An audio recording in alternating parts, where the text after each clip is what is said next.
Which of these words has a different stress pattern? Stress refers to the syllable in a word that is emphasized when spoken. Let's take a listen to our words and then use them as examples of this concept. A. Focus. B. Apple. C. Table. And D. Effect. With focus, we can hear that the stress is on the first syllable. Focus.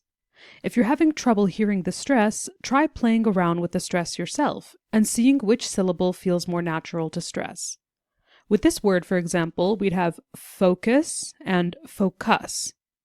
By playing around with the syllable stress yourself, it can be easier to tell which syllable is more natural to be stressed. Let's mark this word as having the stress on the first syllable and move on. Our next word was apple.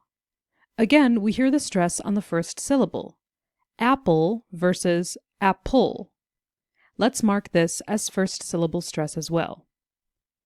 Our next word was table. Once more, we hear the stress on the first syllable. Table versus table. We can mark this as first syllable stress. And finally, effect. With this word, we hear the stress on the last syllable. Effect versus affect.